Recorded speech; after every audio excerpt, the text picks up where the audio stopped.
Et voilà, comment ça va, Rav? Bonjour Fabrice. Ouais, on se fait pas la bise cette semaine, hein. On se serre la main, on reste professionnel. Un peu ashkénaze. Un peu ashkénaze. Une semaine chaleur tunisienne, une semaine froideur ashkénaze, d'accord? Ouais, mais Dieu est un, la Torah est une. Et comme les thunes, c'est les meilleurs. Donc on y va. On y va. Alors aujourd'hui, c'est la parachate beau. Oh, c'est beau ça. C'est beau, hein? Ouais. Ça veut dire quoi, beau? Viens.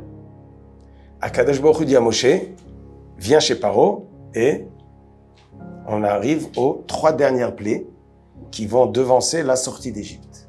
Ok. Donc Paro, il est mijoté déjà, 7 plaies. 7 plaies, il a pris dans mais la tête. il n'est pas encore assez, comment on dit, amadoué. Ouais, Dieu, il a endurci son cœur aussi, hein. Ok. Ah, on est d'accord. Et il va envoyer les Juifs. Donc Hachem dit à Moshe, j'ai endurci le cœur de Paro. Pourquoi faire? Mais une bombe atomique, ça y est, ils sortent. Tu les éclates. Tu éclates et les Juifs, ils sortent. Et on voit que non, je vais lui endurcir le cœur, afin de quoi, nous dit le verset, afin de mettre ces signes en Égypte. C'est quel verset? Le premier verset de la paracha. Ok. Les ma'an shiti ototai ele bekirbo, afin de mettre mes miracles dans les Égyptiens, sur les Égyptiens. D'accord. Deuxième chose, et pour que tu racontes à ton fils et ton petit-fils ce que je me suis moqué des Égyptiens. Hit alalti. Alors attends, c'est du marketing. Eh ben oui, pourquoi faire? Ah, c'est 100% marketing. On peut sortir d'Égypte discrètement. On explose, on s'en va. Une bombe atomique, voilà. Voilà. Alors que là, on va faire un truc, un film extraordinaire. Quel est le but? Mais Spielberg. quel est le but? Le but, c'est que quand tu vas raconter l'histoire, il y a quelque chose à raconter. Alors sors les Juifs avec des avions, des trucs super extraordinaires. Ah, c'est pas mal déjà. Hein, oui, mais il y a 2 parties. Il y a la sortie d'Égypte, ouais, des Juifs, et il y a les coups des Égyptiens. Qu'est-ce qu'on a besoin des coups? Qu'est-ce qu'on s'en fout des Égyptiens? Ok. Ce qu'on veut, c'est pouvoir sortir. Exact. Fais-les sortir avec un miracle. Ok. Donc on voit que la Torah veut 2 choses. Et que tu voies les plaies, et que tu voies le miracle de la sortie. Et que tu subisses les coups. Que Paro subisse des coups extraordinaires, comme tu dis. Comment t'appelais ça? Spielberg? Non, c'est rien, c'est un ami. Et Steven, je t'embrasse d'ailleurs si tu regardes Israël Torah. les Juifs, ils sortent d'une façon extraordinaire. La même chose à la fin de la paracha, les derniers versets. Tu raconteras, quand ton fils te posera la question, tu raconteras, on est sorti d'Égypte, et Dieu a frappé les Égyptiens. Biat Razaka ou Bezroa Netouya. Razak. Le céder de Pessah. Pessah. Pourquoi l'importance des coups des Égyptiens? Alors, l'idée, c'est l'idée qu'on appelle Sachar et Onesh. La récompense et la punition. okay. Chaque acte que l'homme y fait, il a que 2 possibilités. Ou récompense, ou punition. Ou bien, ou mal.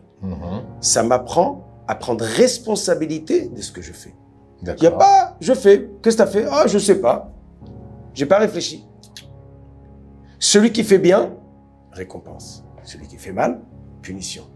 Nos enfants et nos petits-enfants, on leur apprend à travers cette histoire qu'il y a un Dieu qui dirige, qui voit et qui agit.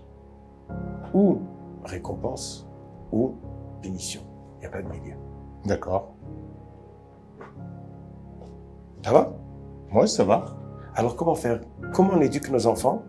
Comment on arrive à leur imprégner cette idée de responsabilité de ce qu'ils font? Ben, c'est dans l'éducation. Soit tu... Ben oui, puisqu'on veut rentrer ça à nos enfants, nos petits-enfants.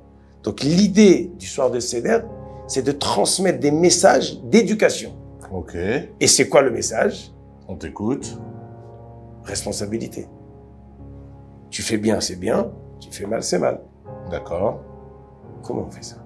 Alors, comment on fait ça? C'est une bonne question, Rav. Comment on fait ça? Tu as une idée? Moi, non, je suis pas... Et pourtant, j'ai 10 enfants maintenant. Hein. Donc, je devrais être au courant. Mais dis-moi. Alors, on a une possibilité de voir nos enfants comme des princes.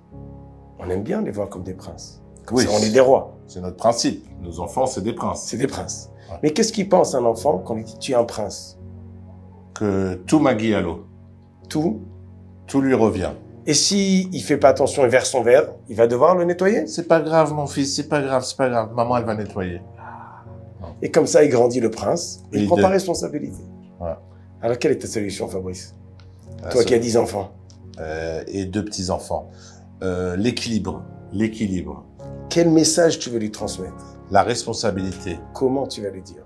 C'est pas bien de renverser le verre. Non, Tu nettoies. C'est bien comme ça. ça marche aujourd'hui.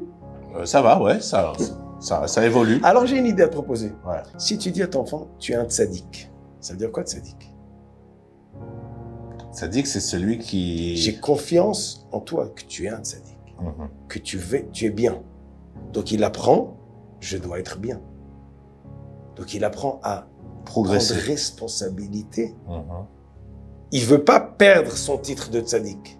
D'accord, d'un Mais côté, le titre de prince, ça coûte rien. j'ai compris. Il a rien besoin de Il n'y a, faire. rien à faire. Dans un cas, le prince, tout magie à l'eau, tout lui revient, sans rien faire. Et l'enfant, Assister. c'est un assisté, ouais. Il progresse pas dans la vie. Alors que le tzaddik, il doit toujours travailler pour pouvoir réussir.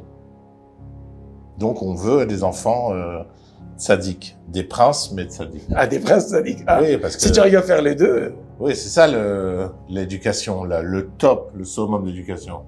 C'est en faire un prince tzaddik. voilà, on fait business. Tzaddik prince. Tzaddik prince. Si tu fais ce qu'il faut faire et que tu es tzaddik, Tu là, te rends toi-même un prince.